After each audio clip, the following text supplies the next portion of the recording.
زہرا ایک دینی عورت تھی۔ ہر کوئی اس کی عبادت اور اللہ سے جڑےپن کی مثال دیتا تھا۔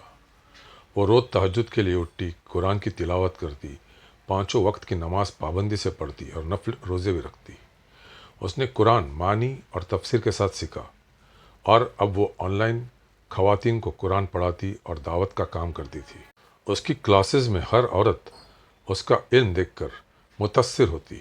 سب کہتے، زہرا بہن تو واقعی اللہ والی عورت ہے۔ لیکن گھر کی چار دیواری کے اندر ایک اور زہرا رہتی تھی، ایک بیزار، تانا مارنے والی اور ہر بات میں نقص نکالنے والی بیوی۔ اس کا شوہر عمران ایک سادہ اور شریف مرد تھا۔ وہ کم بولتا تھا، محنت کرتا تھا، نماز پڑھتا تھا اور گھر کا ماحول سکون والا رکھنے کی کوشش کرتا تھا۔ لیکن زہرا کو کبھی کوئی بات پسند نہیں آتی۔ اگر عمران غلطی سے چپل دروازے کے پاس چھوڑ دے تو زہرا بھڑک جاتی۔ اگر وہ کسی بات پر چپ رہے تو وہ کہتی، تمہیں تو کوئی دلچسپی ہی نہیں۔ اگر وہ کوئی تحفہ لاتا تو زہرا کہتی، یہ رنگ تو مجھے پسند ہی نہیں۔ ہر چھوٹی بات پر شکایت، ہر بڑی بات میں بحث، یہاں تک کہ جب عمران کچن میں مدد کرتا تو بھی زہرا کو شکایت رہتی، تمہیں تو کچھ صحیح کرنا آتا ہی نہیں۔ عمران کے لیے گھر اب سکون کی جگہ نہیں، امتحان بن چکا تھا۔ عمران بہت پریشان رہنے لگا۔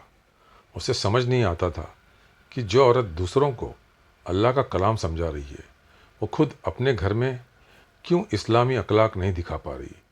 ایک دن زہرا اپنی آن لائن کلاسز میں سورہ نساء کی آیات پڑھا رہی تھی۔ مرد عورتوں پر قوام، ذمہ دار اور نگہبان ہے، سورہ النساء۔ ایک طالبہ نے پوچھا، استاذہ، اس کا مطلب یہ ہے کہ بیویوں کو اپنے شوہر کی عزت کرنی چاہیے، صحیح؟ زہرا نے جواب دیا، بالکل۔ مردوں کو اسلام نے قوام بنایا ہے۔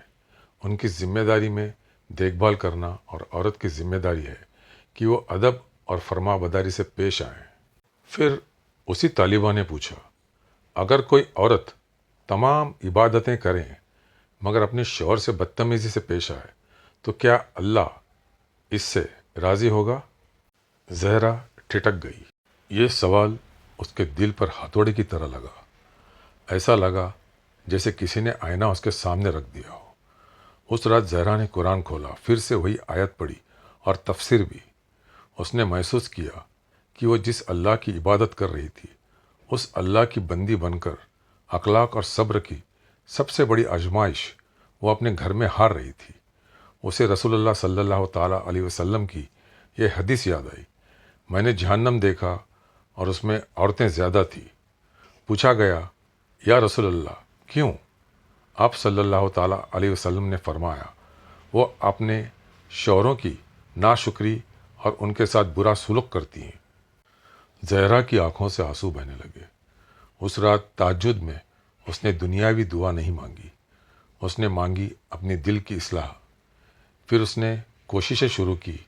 چھوٹی چھوٹی باتیں جو پہلے اسے پریشان کرتی تھی، اب وہ نظر انداز کرنے لگی۔ عمران کا شکریہ ادا کرنا شروع کیا۔ جب غصہ آتا تو کچھ بولنے سے پہلے ٹھہرتی، بحث سے بچنے لگی۔ یہ سفر آسان نہیں تھا، مگر ہر کوشش اس کے نفس کے خلاف ایک جہاد تھی۔ دھیرے دھیرے اس کا عبادت کا نور اس کے اخلاق میں بھی اترنے لگا۔ سبق: اسلام صرف نماز، روزہ، تلاوت اور دعوت کا نام نہیں ہے، بلکہ بہتر اخلاق، خاص کر گھر والوں کے ساتھ، اصل ایمانداری کی نشانی ہے۔ ایک عورت کے لیے اس کا شوہر سب سے پہلا گواہ ہوتا ہے کہ اس کی دینی علم اور عبادت واقعی اثردار ہے یا صرف ظاہری دکھاوا۔ بہتر بیوی وہ ہے جو شوہر کو دیکھے تو وہ خوش ہو جائے، حکم دے تو مان لے، اور اس کی غیر حاضری میں اس کے حق کی حفاظت کرے۔ حدیث ابو داؤد۔